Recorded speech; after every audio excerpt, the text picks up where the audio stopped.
Hey everyone, welcome back to Rhythm Railroad. This is part 11 of my grain facility scene, which is now extended all the way over to the river, pretty much. River being here, eventually. So the biggest thing I was working on this time was the wall, the retaining wall here, which I decided to go with with a big block kind of retaining wall. So once I was done carving it out, like you saw in my last video, and all that, then I went back and sanded everything down a little bit. I actually used my finger once again. I find that the finger is the best tool to have around. And the reason I did it with my finger is because I tried testing, like just kind of like doing it with sandpaper, and it was actually making it too perfect. It was making it like very flat. So I just went back with my finger and just kind of knocked out all the rough edges, and I rubbed pretty hard enough to like get some of the material off, even off the tops of the blocks, smooth it out. But I like the result. I like how it ended up coming out. As soon as this train passes, you'll see more of it. But the other thing I started doing was creating the ground cover here for the hill, which this is very bare bones. It's just 3 different color foams right now. It's the earth color from Woodland Scenics. Everything's Woodland Scenics. Earth color. Then I have like a burnt grass, which is like the lighter green, and then I have a green grass blend, which has a little tiny bit of yellow in it, I think. That's what you see, the darker green patches. Now, the only thing I didn't like about that is that it came out a little bit, like the way the patches landed. I just did it randomly, but it ended up looking too uniform. It kind of looks like I lined it up too perfectly. So I got to go back and kind of mess around with that a little bit. I like the way that came out better. But whatever. A lot of this stuff is going to be under like bushes and high grass and stuff like that. I plan to make this a very, I guess, not maintained. So there'll be lots of overgrown vegetation there. And now that the wall is more exposed here, I wanted to talk about the color that I chose. So originally I was going to do it in gray because a lot of blocks are in gray. But then I came across a few pictures of older walls that are more like brownish. They're more like this. And of course, they have like a lot of staining from years and years of accumulating dirt and grime and whatever coming off the tracks and whatever it might be. So I think I'm pretty close to, accomplishing that kind of look. So what I did is I used. First, I tried the gray. So I tried to just do the concrete color, the same concrete that I used over there. And surprisingly, when I put it on here, it came out very different. It was a lot more yellowy than that, even though it's the same exact paint. I don't know why that happened, but it happened. And then, obviously, I decided to go against the gray, partly because there was too much of the same stuff. It was like gray, then dark gray, then, So, and originally, those rocks were a lot lighter. I did darken them up a little bit. I like that much better. So what I did is I went back once the gray was done. I went back with almost like a mixture of like tan and brown, like I think I used like rail brown or something. Oh, roof brown, whatever that means. It was just like a darker brown, and then I lightened it up with a tan color. So I got this kind of shade, but then I watered it down. I made it like a very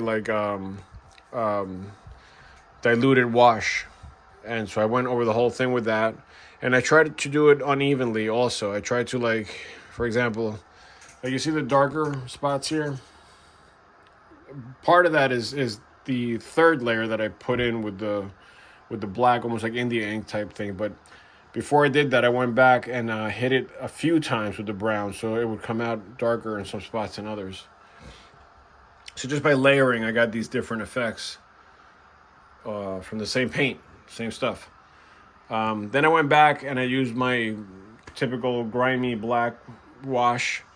And with that, I was very sparse. I put a little here, a little there. I came from the bottom, from the top. I just kind of like spread it out, but it still made it look kind of uniform where, the whole wall looks aged instead of just like one part. But you still see the light browns and the dark browns and stuff like that. So I'm pretty happy with that. The only thing I might go back and do now is take a very bright, not a very bright white, but like a very highlighting type color and kind of dry brush streaks down from like the grooves here and there. Because I've seen also like calcium deposits and things that happen.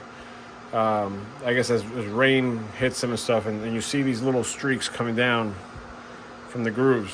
So I might do a few like that just to show a little bit more variety. But that's basically it. The last thing I did is just, once I hit it with the ground cover, it fell in here. It almost created like weeds automatically. I had some glue down there anyway and some leftover paint that was running off the wall.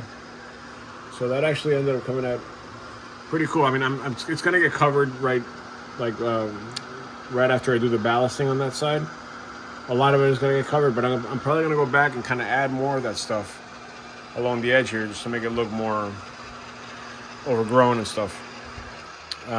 So yeah, and then like I said, I darkened the rock so that now you see contrast, right? You see the gray or the really dark gray against the brownish, tannish, and then against the green, and I think that looks really nice. And against the red and yellow. I don't know. I like to show a little more variety than everything gray everywhere. But that's just me. So I think once I paint this and get the ground cover in there, it's gonna look more put together. But you're still gonna have the grays kind of pop through and the brown pop through, and I think that'll look neat. And also once I put the ballast up there, there's more gray. So that this breaks it up nicely here. I might go back and darken those rocks a little bit more. Now that I look at them, they look they almost look white from here. So I'm gonna probably get them more like that.